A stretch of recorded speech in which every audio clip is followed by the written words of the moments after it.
Olá pessoal, tudo bem? Voltamos aqui para a nossa terceira parte das aulas sobre dinâmica.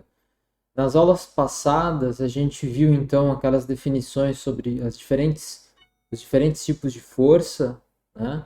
E na aula passada, a gente viu as três leis de Newton, né? A lei de inércia, a força igual a massa vezes aceleração, ou a resultante das forças que agem num certo corpo fazem com que haja uma variação do movimento desse corpo, uma aceleração. Então, a aceleração numa certa partícula depende do quê? Das forças não balanceadas num certo corpo. Tá? E a última lei foi a lei da ação e reação, ou a terceira lei de Newton, onde quem empurra é empurrado, né?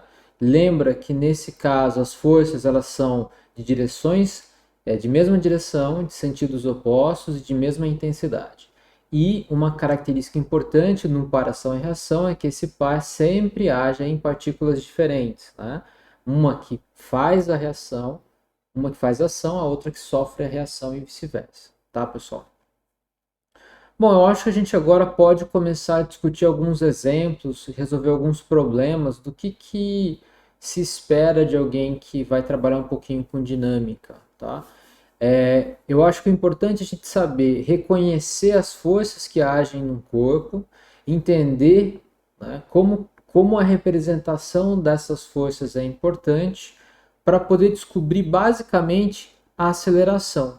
Se eu descubro a aceleração, e se essa aceleração ela é constante, daí eu meio que resolvo a minha vida, né? Porque com a aceleração eu consigo descobrir a trajetória de uma partícula, consigo descobrir a velocidade em todo o tempo de uma partícula. E isso é o que a gente viu lá em cinemática, naquelas aulas de cinemática, certo?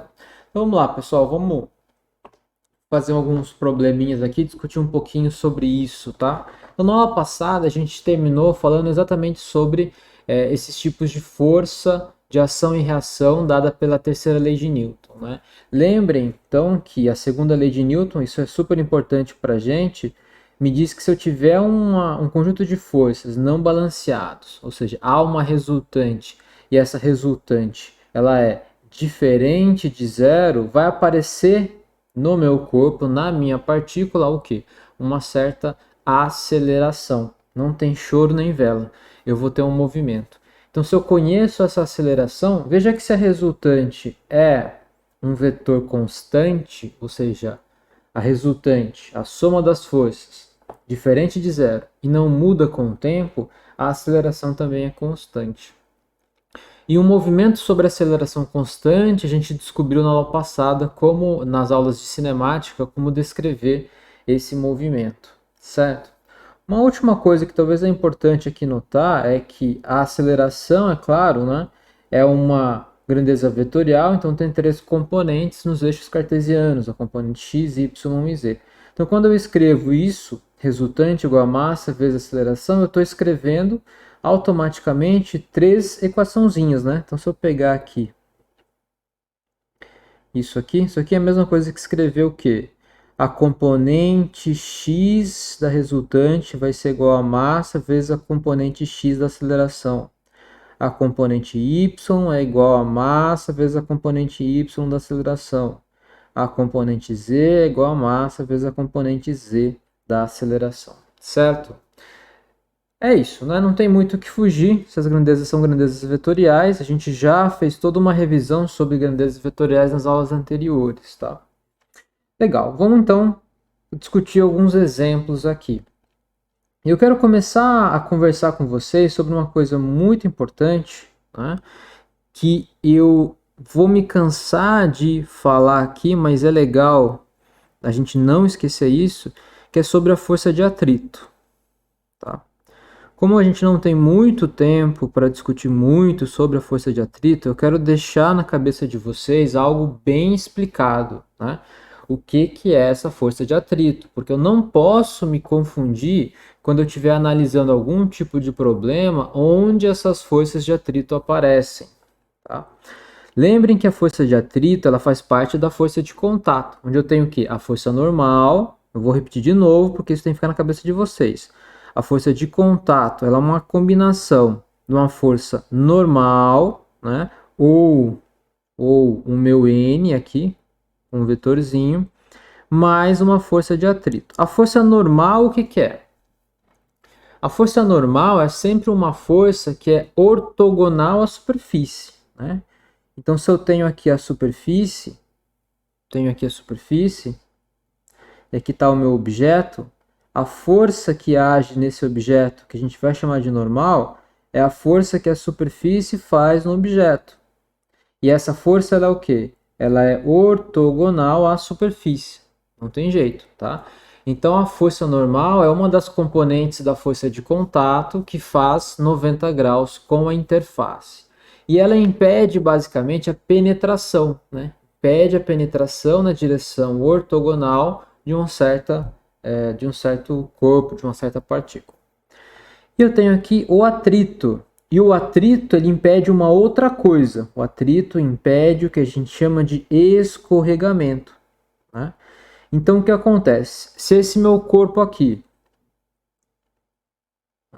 ele está aqui parado, ou se ele tiver até em um certo movimento, então eu vou botar um outro vetor aqui. Cuidado, ó, que eu vou botar um vetor velocidade, né?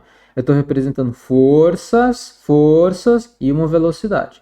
Eu não posso somar velocidade com força, porque são vetores diferentes, né? Agora, normal e o atrito eu posso somar, porque são vetores atuando no mesmo corpo. Tá? Bom, o que, que o atrito faz? Olha, o atrito ele impede o escorregamento. E se o meu corpo está indo na direção aqui de V, né, está indo na direção para a direita, tá? Deixa eu escrever de novo aqui para ficar mais fácil para vocês verem, olha. Esse aqui é a minha velocidade, né? Tá indo para a direita.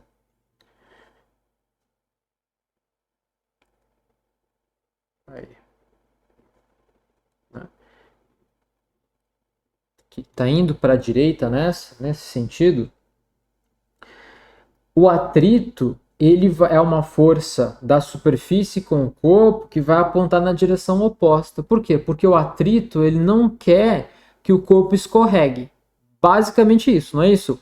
Se eu tenho um atrito entre duas superfícies, esse atrito ele ocorre de maneira que eu não quero o escorregamento. Então, a força de atrito, ela sempre aponta na direção oposta ao deslocamento. Então veja que se o deslocamento é nessa direção, na direção x para a direita, o atrito vai apontar para outra direção. Né? Então a força de atrito é uma força que ela sempre vai ser oposta ao sentido do deslocamento. Só que esse atrito, se o corpo está em movimento já, esse atrito é obrigatoriamente o atrito cinético, né? O atrito em movimento. Então, o atrito cinético ele sempre vai apontar na direção oposta ao sentido do deslocamento, do escorregamento entre as duas superfícies. Agora, se ao invés dessa velocidade eu tivesse uma força, então não há velocidade, o meu corpo está parado. Mas esse corpo está parado e eu estou puxando ele aqui com uma corda com uma certa força de tração. Só que esse corpo ainda não se movimenta. Tá? Ele não se movimenta por quê? Porque o atrito entre a superfície e o corpo impede que ele se movimente. É claro que se eu puxar com uma tração cada vez maior, há uma chance grande, né? Dependendo da força com que eu puxo, que esse corpo entre em movimento. Mas, enquanto o corpo não entrar em movimento, a força de atrito que age sobre esse corpo é chamado de atrito estático, tá? Então, nesse caso aqui, se agora eu tenho uma força de tração, eu tenho um atrito que não há movimento, eu vou chamar de atrito estático, sem movimento. E esse atrito estático, também, ele vai apontar na direção oposta, mas não oposta agora ao deslocamento, porque não há deslocamento. Né? oposta à tendência de deslocamento. Então, a direção e o sentido é sempre oposto à tendência, tá? Tendência, não tem o deslocamento. A tendência de deslocamento. Certo? Então, esses dois tipos de atrito que vão fazer diferença para a gente, tá?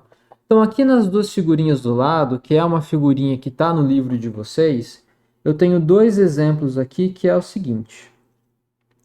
Eu tenho aqui na figura 3.1a, eu tenho um corpo, esse corpo é um bloco, esse bloco está numa superfície inclinada, isso aqui é o famoso plano inclinado, né? Isso aqui é o famoso plano inclinado. Uma primeira coisa que vocês podem notar é que qualquer conta que vocês forem fazer aí, você só precisa resolver ela no mundo bidimensional, né? Como se aqui fosse a direção X e aqui a direção Y. Mas dá para melhorar isso. Em vez de chamar essa direção de X e essa de Y, a gente pode chamar essa direção aqui, ó, essa direção aqui de Y e essa direção aqui de X, né? Certo? Porque o movimento desse bloco, se ocorrer, vai ocorrer na superfície do plano inclinado. Tá? Ou seja, é um movimento basicamente unidimensional na superfície do plano. Então, se eu modificar o meu referencial, eu vou resolver o meu problema de maneira mais simples, né? Então, é sempre bom eu conseguir descrever um referencial mais amigável para poder resolver meus problemas, né? Como referencial, eu posso sempre mudar ele, né? Contanto que eu saiba equacionar o meu problema, não há dificuldades, tá? Bom, então nesse exemplo aqui, ó, olha o que eu tenho. Eu tenho um bloco, esse bloco ele está em repouso, olha a velocidade. Esse bloco aqui, ele está em repouso, velocidade é 0, né? E agindo sobre esse bloco, eu tenho três forças. Eu tenho a força peso. Lembra que a força peso é a força com a qual a Terra puxa, né, o bloco para baixo. E essa força peso a gente conhece, inclusive, quanto que vale a sua intensidade, vale a massa, vezes a aceleração da gravidade. E a aceleração da gravidade é sempre sempre aponta para baixo, né? Para baixo, porque ela acelera as coisas para baixo, na direção da Terra. Então, olha o que eu tenho aqui. Eu tenho a força normal. Essa força normal impede a penetração do bloco aqui na superfície, né? E eu tenho aqui a força normal. E eu tenho uma outra força aqui que impede o quê? Impede que o bloco deslize, certo? Então veja que o bloco aqui, ele não está deslizando, ele está parado. Se ele está parado é porque o plano tem um certo atrito com o bloco, concorda? Porque se fosse liso, o bloco ia escorregar, mas não é liso, né? Então o bloco ele vai se movimentar. Quanto que vale essa força de atrito? Depende, né? Depende por quê? Porque como esse corpo está parado, olha o que acontece. Está parado, a aceleração é zero, a aceleração é nula. Nesse caso, eu posso até chamar a aceleração na direção x, que é unidimensional, aqui é zero. O que quer dizer que a resultante das forças que age sobre o meu corpo, que é massa vezes a aceleração, também é zero. Se é zero, quer dizer que se eu somar todas as forças que atuam sobre esse corpo, como a gente fez na aula passada, né? Nesse caso eu tenho três forças, essas forças vão ter que estar obrigatoriamente balanceadas, né? Vai ter que ser zero a soma dessas forças. E se você notar, então eu tenho aqui a força peso, a normal, e a força de atrito. E a força de atrito estático aponta para onde? Aponta na direção oposta à tendência de movimento. A tendência é o bloco escorregar pelo plano inclinado. Tá? Eu vou decompor rapidinho aqui, eu vou fazer isso depois com mais calma, mas eu vou decompor essa força peso em duas componentes, que é a componente aqui ortogonal ao plano, né, ou normal à superfície, e uma componente aqui nessa direção, né? Que seriam as componentes x, eu posso até chamar isso aqui de componente y, e essa aqui de componente x. Só lembrem que a componente y e a componente x é nesse referencial aqui, ó, onde y aponta nessa direção, na direção aqui de n, e o x aponta nessa direção, que é a direção de px, né? Na direção aqui que é paralela ao plano, tá? Olha o que acontece. Se a soma de todas essas forças tem que ser nula, isso quer dizer que obrigatoriamente essa força normal tem que ter a mesma intensidade que a força PY. Né? E na direção x também. Então quer dizer que a força de atrito ela também tem que ter a mesma intensidade que a força Px. Né? A Px que é uma componente de y.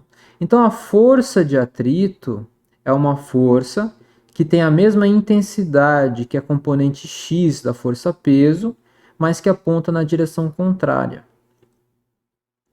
Né? Certo? Isso quer dizer o quê? Isso quer dizer que eu posso aumentar a massa ou peso dessa caixa até um certo limite, porque vai ter um momento em que essa caixa o atrito não vai ser o suficiente para aguentar essa caixa, e daí essa caixa vai deslizar. Quando que isso vai acontecer? Isso vai acontecer quando a força Px ali, né, a intensidade da força Px, na direção Px, for maior que o quê? Que a intensidade da força de atrito estático máximo, né? Máximo aqui, vou botar aqui, máximo, né? Porque a força de atrito ela é sempre igual à força Px até um limite. Que limite é esse? O limite em que eu tenho a força de atrito estático máximo. A força de atrito estático máximo é dado pelo coeficiente de atrito estático vezes a normal, ou a quantidade da normal. A gente já viu isso também na aula anterior, tá? Só quero deixar claro para vocês. Então, essa força de atrito é a força de atrito estático máximo que eu posso ter. Né? Então, a força de atrito estático ela vai aumentando de acordo com a reação que eu estou fazendo no corpo. Se eu estou puxando o corpo, quanto mais forte eu puxo o corpo, maior a força de atrito para que ela continue em repouso. Né? Só que tem um limite. Se eu passar esse limite, agora o corpo vai entrar em movimento. E se o corpo entrar em movimento, eu não tenho mais atrito estático, porque o corpo está em movimento. O meu atrito agora é cinético. Né? Por que essas coisas são diferentes? Porque a rugosidade, a interação entre uma superfície e outra, esse escorregamento, essa rugosidade do escorregamento, ela tem um coeficiente específico para quando o corpo está parado, que a gente chama de coeficiente de atrito estático. E se o corpo estiver em movimento, daí agora eu tenho um outro tipo de interação, né? E isso é dado pelo coeficiente de atrito cinético. E essas quantidades são diferentes, tá? Geralmente o que acontece é que o atrito estático ele é um pouquinho maior que o atrito cinético. O que quer dizer, então, que a força de atrito estático, vou escrever aqui, ó, a força de atrito estático máximo, ela é um pouco maior, né, que a força de atrito cinético. Né, maior, ela pode ser no máximo igual, mas ela é um pouquinho maior, no máximo igual que a força de atrito cinético. Beleza? E aqui cai na nossa segunda situação. Que situação é essa? Nessa figura aqui, que é a figura 3.1.b, eu tenho a mesma coisa, né? Eu tenho aqui o meu bloco, que tem uma certa massa, força-peso, normal, força de atrito cinético. Por que cinético? Porque o corpo está em movimento. Olha só, eu tenho uma certa velocidade, esse corpo está descendo a superfície. Se esse corpo está escorregando pela superfície, é porque ele está em movimento. certo? Tem uma certa velocidade. Né? Eu posso também aqui, ó, decompor a força-peso em duas componentes, uma componente aqui e uma componente aqui. Se essa velocidade ela for constante, né? Se a velocidade, vou colocar aqui V, for constante, isso quer dizer que a aceleração desse corpo também é... Opa, também é não. A aceleração é nula. Se a aceleração é nula, a resultante também é nula. Tá? Então a força de atrito cinético tem que ser igual à força aqui Px. Né? Força P y aqui como a gente fez ali, considerando que essa direção é a direção y e essa direção é a direção x. X e y. Tá? Esse é um caso 1. O outro caso é se a velocidade ela é diferente de zero, desculpa, ela é diferente de constante. Ela varia com o tempo. Isso quer dizer que a aceleração agora é diferente de zero, o que quer dizer que existe uma resultante que é diferente de zero, e essa resultante aponta na direção do movimento, né? Vai ter que apontar aqui na direção x. Ou seja, isso quer dizer que Px em intensidade é maior que a força cinética, né? Que é a força de atrito cinético. Se é maior, agora eu tenho uma resultante, tenho uma aceleração. Certo? E a força de atrito cinético é constante. A força de atrito cinético é constante, não tem jeito. E o módulo dela vale o quê? Coeficiente de atrito cinético vezes a normal. Então, quanto maior a normal, maior a força de atrito. Beleza? Então, olha só, pessoal, eu acho que com isso a gente já está num nível aí que dá para compreender essa força de atrito de uma forma bem mais completa, tá? Para agora treinar, tem que fazer problema. Ler o livro, ler um pouco mais sobre atrito, rugosidade, ver uns gráficos aí e treinar, tá? Eu quero resolver com vocês alguns probleminhas agora.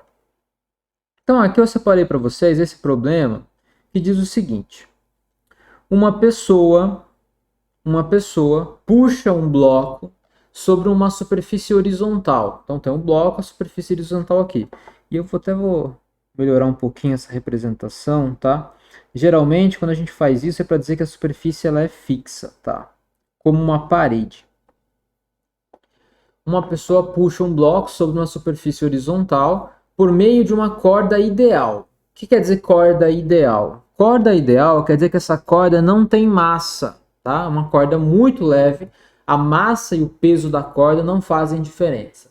No mundo real, né, se eu for botar uma corda para puxar alguma coisa, uma corda para puxar um navio, a corda é muito grande, muito grossa, pesada, então eu tenho que levar em consideração o efeito da massa da corda. Se a corda ideal, não faz diferença, tá? O que a corda faz? Ela transmite a força de tração, basicamente isso, tá? E essa corda faz um ângulo de 30 graus com a horizontal, como mostra a nossa figura aí 3.3. Desprezando a resistência do ar, que é uma outra coisa que poderia criar uma força que a gente chama de força de arrasto, né? Não faz aqui, não tem importância aqui porque não tem ar. Tá?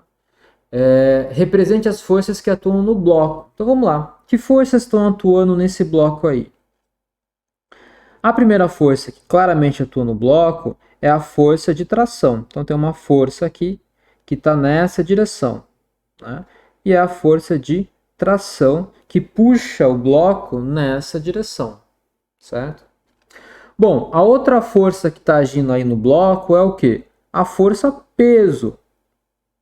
Opa, a força peso que está o quê? Puxando o bloco para baixo, aqui, tá? Porque aqui embaixo eu tenho o quê? Eu tenho o planeta Terra, não tem jeito. O planeta Terra está puxando o bloco para baixo com uma força peso que vale massa vezes a aceleração da gravidade. Lembra de novo que a aceleração da gravidade ele vale mais ou menos 9,81 metros por segundo ao quadrado. Agora, tem lugares que isso aqui você pode aproximar. Os livros didáticos geralmente fazem isso, aproximam para 10 metros por segundo ao quadrado.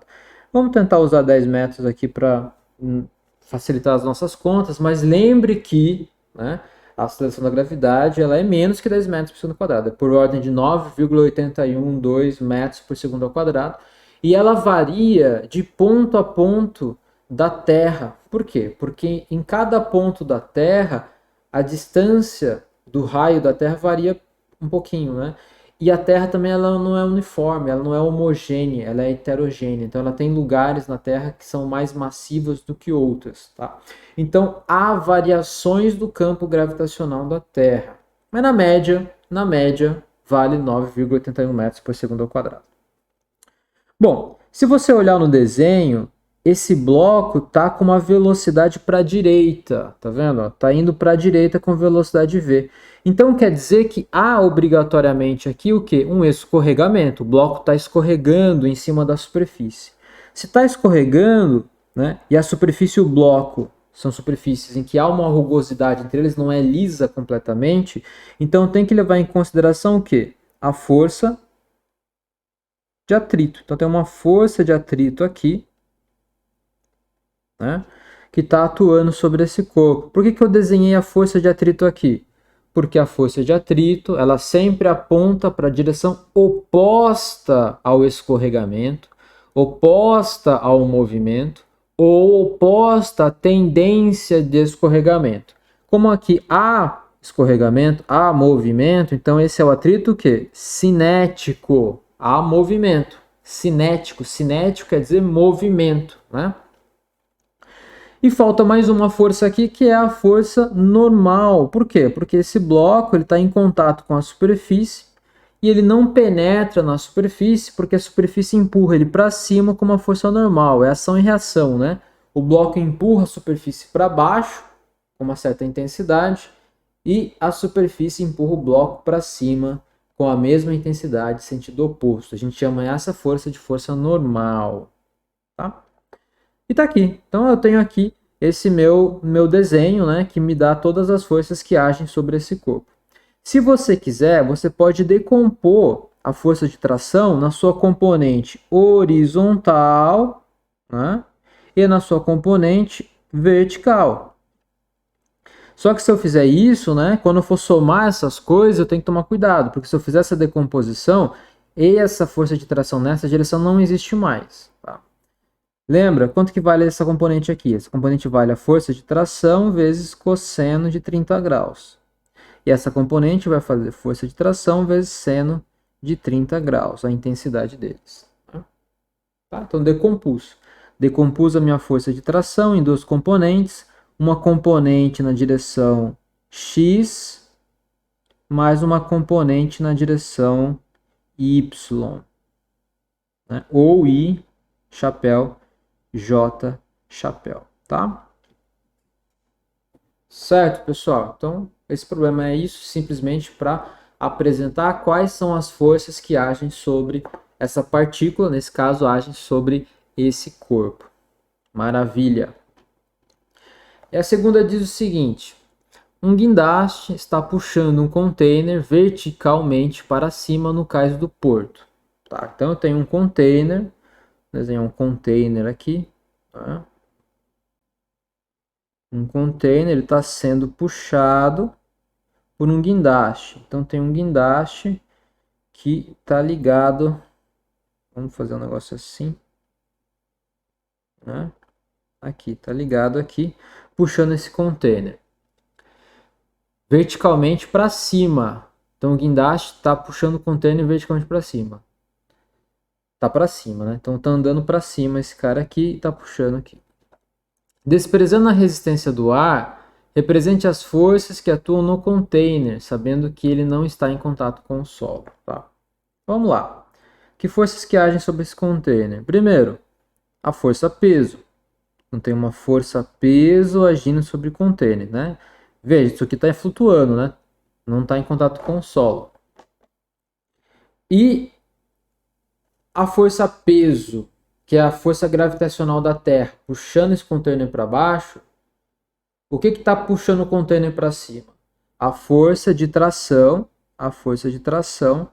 tá? Eu vou desenhar em cima do container aqui, mas essa força de tração é transmitida pela corda, vamos dizer assim, né?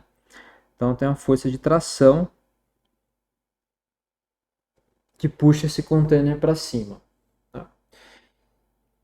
Se esse container estiver subindo com velocidade constante, então olha só, vou até fazer de outra cor aqui. Se eu tiver uma velocidade do container para cima e essa velocidade ela for constante, o que acontece? Ou zero, for constante, ou nulo, estiver parado, né? Velocidade igual a zero, a aceleração é nula também. Se a aceleração é nula, a resultante também é nula. Resultante é a soma das forças, né? Isso quer dizer o quê? Isso quer dizer que se eu somar T mais P, isso tem que ser igual ao vetor nulo. Ou seja, a atração tem a mesma intensidade que a força-peso, só tem um sentido oposto. Né? Agora, se esse container sobe com uma velocidade, né, que é diferente de constante, ou seja, essa velocidade ela varia no tempo, então quer dizer que a aceleração agora ela é diferente de zero. Tá? O que quer dizer que a resultante também é diferente de zero. Tá? O que quer dizer que ou a tração é maior que o peso, nesse caso o meu container vai subir com uma certa velocidade, que vai variar com o tempo, né, com uma certa aceleração, e se o peso ganhar, né, da tração, daí o meu container vai descer com uma certa aceleração. E com uma certa velocidade que vai depender do tempo também, tá? Ok, pensem um pouco sobre isso, tá? Não fiquem na dúvida aí. E um último exemplo aqui que eu separei para vocês é o seguinte. A figura 3.12, que é essa figurinha aqui embaixo, ela mostra um bloco de 5 kg. Então, beleza. Então, eu conheço, pelo menos aqui no meu problema, a massa desse bloco e ele vale 5 kg. Né? Subindo por uma rampa. Tá subindo pela rampa. Subindo pela rampa. Tá? Beleza, tá subindo pela rampa com 5 kg. Ou seja, a velocidade está para cima. Lembra que, né, eu chamei essa direção aqui de direção Y e essa direção aqui de direção X, né, para facilitar as minhas contas. Sabendo que o coeficiente de atrito cinético, né, porque está em movimento, vale 0,4, calcule o módulo normal da força, o módulo da força normal. Então tá, então a primeira coisa que eu vou fazer aqui é descrever as forças que estão agindo sobre esse corpo. Olha, agindo sobre esse corpo, tem uma força aqui, que é a força peso, né? Tá agindo sobre esse corpo. A força, que é a força normal, né? Que faz 90 graus com a superfície, sempre ortogonal, né? Aqui, ó, 90 graus. E tem uma outra força, que é a força cinética, que aponta na onde? Aponta nessa direção. Por que aponta nessa direção?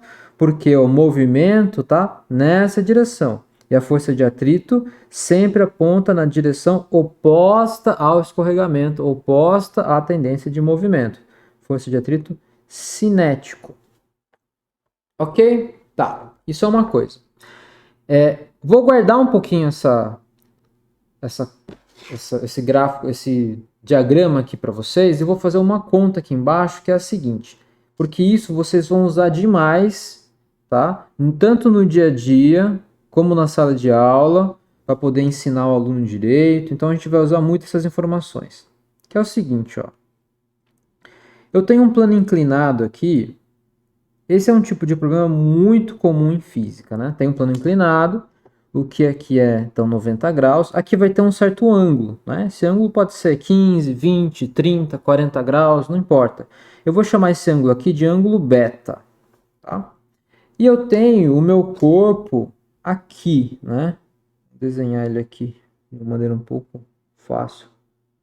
Poder fazer algumas contas. Tá aqui, aqui, né? Aqui. Então, aqui está o meu corpo.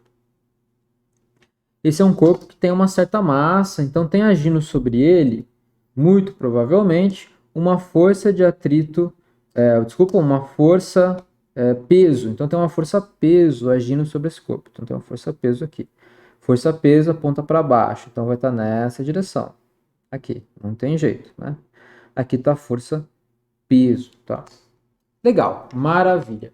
Agora lembra o seguinte, que para resolver esse problema de uma maneira um pouco mais simples, eu resolvi assumir esse eixo aqui como sendo o eixo Y e esse eixo aqui como sendo o eixo X, certo? Por que isso facilita a minha vida? Porque esse bloco ele não vai penetrar no plano. Se ele não penetra no plano, eu não tenho movimento na direção Y aqui do meu desenho. E se tiver um movimento, esse movimento vai acontecer sempre aonde? Sempre aqui na direção X, né? Do jeito que eu desenhei aí. Então faz sentido eu realizar essa troca do referencial, né? Eu poderia colocar o referencial assim, da maneira comum que a gente coloca, x aqui, y aqui, mas isso ia complicar muito a descrição da cinemática do meu bloco, né? Porque daí agora o meu movimento ele é em duas dimensões. Eu teria que descobrir o que acontece na direção x e o que acontece na direção y em cada momento. Se eu fizer essa mudança disso para isso facilita a minha vida, tá? Agora, para ajudar um pouco mais, eu vou fazer uma outra coisa. Eu vou decompor essa força aqui em duas componentes, a força peso. Tá? Eu vou decompor essa força peso na componente que é paralela ao plano. Então, vou desenhar aqui uma linha que é a linha paralela ao plano, que é o eixo X nesse caso, né? E uma componente que é uma componente ortogonal ao plano, né? Ou a componente aqui que eu chamei de componente Y. Tá? Beleza. Então quer dizer que eu tenho uma componente que é a componente PX. Vou desenhar aqui, ó, componente PX. Então ela aponta aqui nessa direção, né? Eu tenho uma componente aqui, vou desenhar aqui, que é a componente PY. Tá? Então, vetorialmente, esse cara aqui vale Px vetor, e isso aqui Py vetor, né? Elas apontam para aqui, ó, para a direção negativa de y, Py, e aqui para a direção positiva de x, Px, tá? A pergunta que eu decompus, né? Decompus o P em Px e Py. Então, quer dizer que P, agora, ele passou a ser uma componente Px mais uma componente Py, né? Uma pergunta agora que eu tenho que me responder é o seguinte: quanto que vale a intensidade de cada uma dessas componentes? E por que essa pergunta é importante? Porque olha só, geralmente as outras forças que estão agindo aqui é a força normal, né? E como não há penetração aqui no plano, na superfície do plano inclinado, a força normal ela possui a mesma intensidade que a componente y, né, do peso, certo? Então, se eu somar a componente normal mais a componente py, isso aqui vai dar zero, né? Vai dar o vetor nulo. O que quer dizer que nessa direção, que é a direção y, não há aceleração, tá? Agora, se não tem aceleração nessa direção, pode ter aceleração em qual direção? Na direção que eu chamei de x aqui. Tá?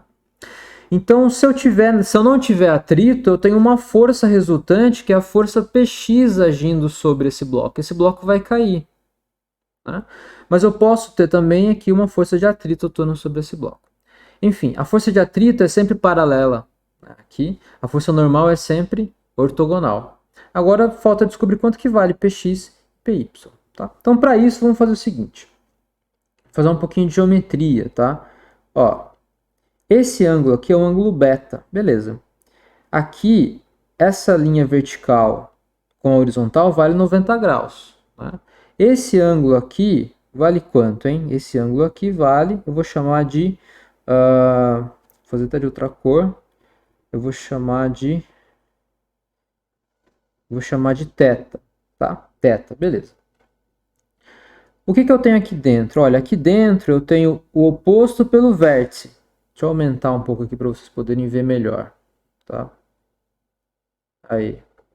Então aqui dentro eu tenho o oposto pelo vértice. Então aqui eu tenho θ também. Né? E aqui eu tenho 90 graus de novo. Tá? Porque esse eixo agora, o novo eixo Y, faz 90 graus com a direção ortogonal, que é o novo eixo X. Então eu tenho 90, eu tenho θ aqui. Veja que é muito parecido com esse triângulo. Ó. 90, tenho θ aqui. A soma dos ângulos internos de um triângulo não tem jeito, não tem choro nem vela. Né? Se eu somar, vou botar aqui, ó. Se eu somar θ mais beta mais 90 graus, que é π sobre 2, isso tem que dar quanto? Tem que dar π, tem que dar 180 graus. Não tem jeito. Né? Isso quer dizer o quê? Isso quer dizer que esse ângulo aqui tem que ser obrigatoriamente o quê? O ângulo beta. Né? Ou esse ângulo aqui tem que ser o ângulo beta. Né? Deixa eu diminuir agora aqui. Então, veja que esse ângulo aqui, então, é o ângulo beta, tá? Do meu sistema de coordenadas. Se esse aqui é o meu ângulo beta, quanto que vale esse ângulo aqui? Esse ângulo aqui vai valer o 90 graus menos o beta, tá? Ou, né, vai valer aqui o θ. Dá para ver aqui também, ó, isso aqui vale θ. Θ mais beta dá 90 graus. Tá daqui, ó. Θ mais beta tem que dar 90 graus. Não tem jeito. Então, θ mais beta dá 90 graus, como tinha que ser. Tá?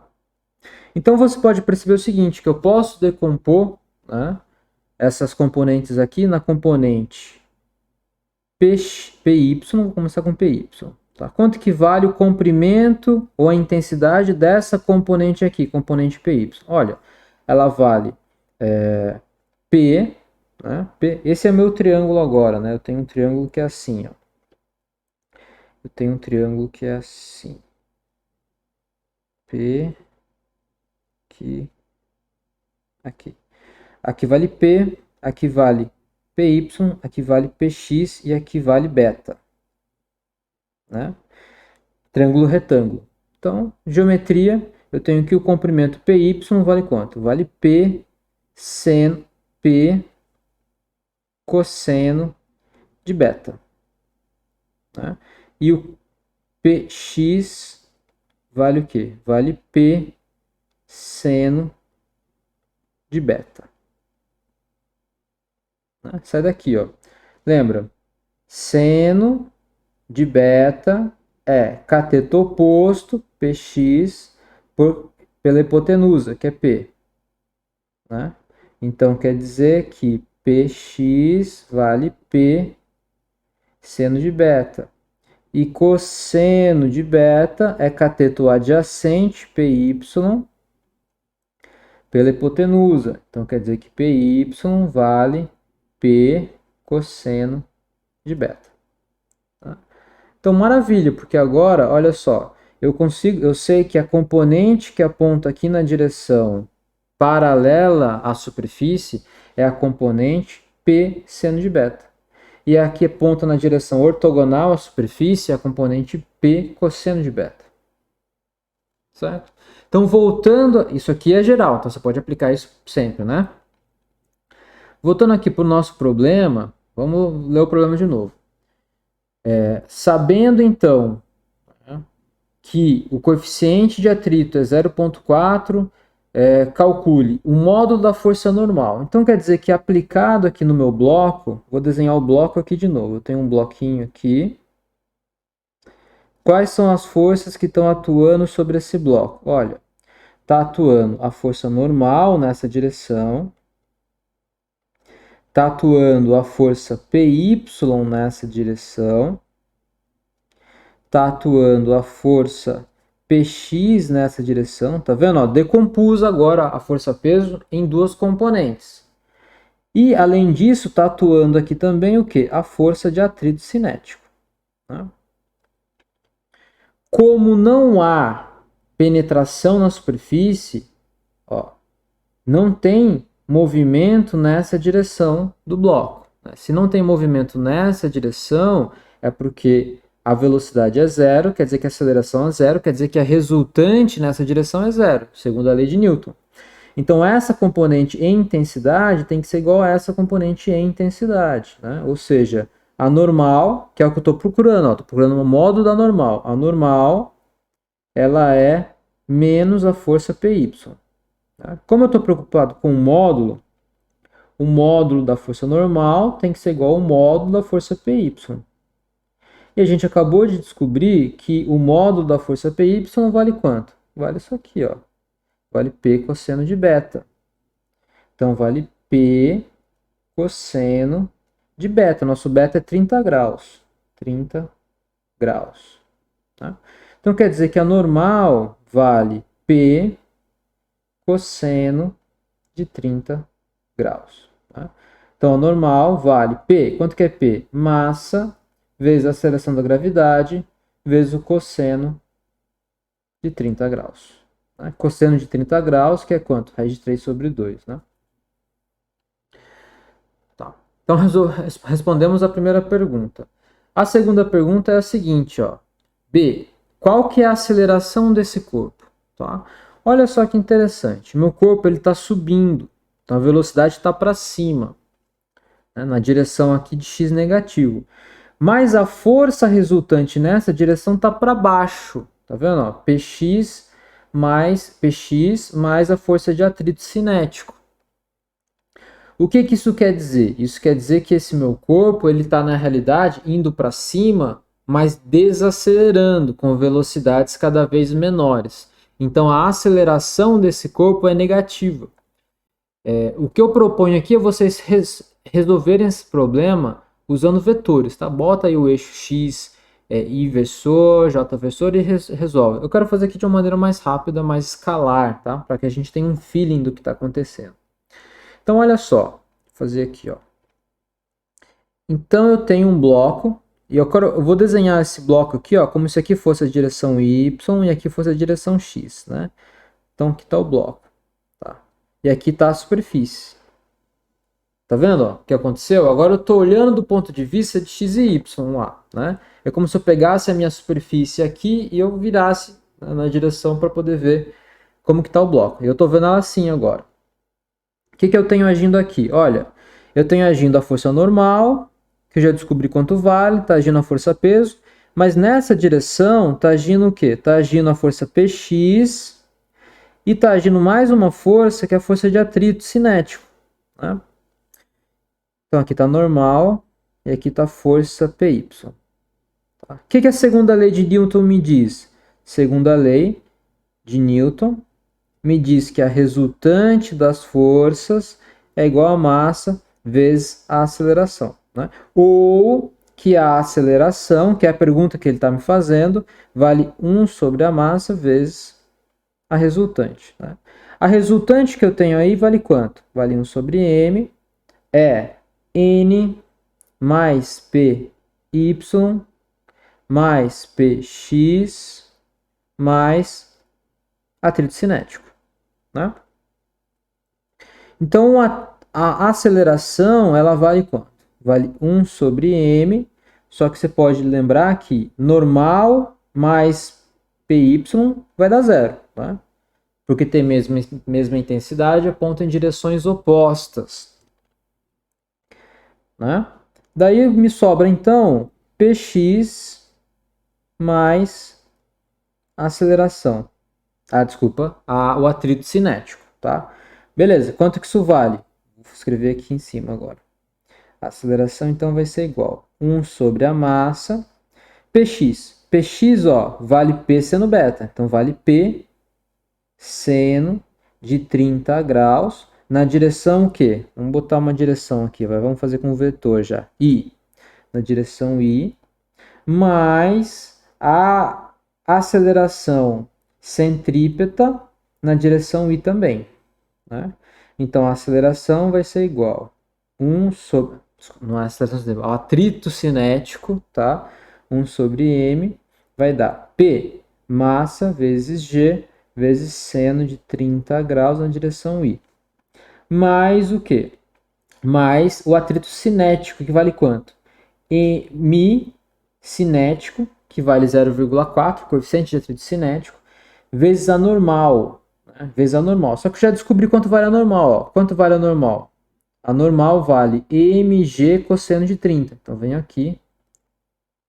mg cosseno de 30 graus na direção I também. Né? Tudo na mesma direção. Então, isso aqui vai dar quanto? Olha, a minha aceleração, ela vale g seno de 30 graus mais μc g cosseno de 30 graus, tudo isso na direção I. Então, essa é a aceleração. Né?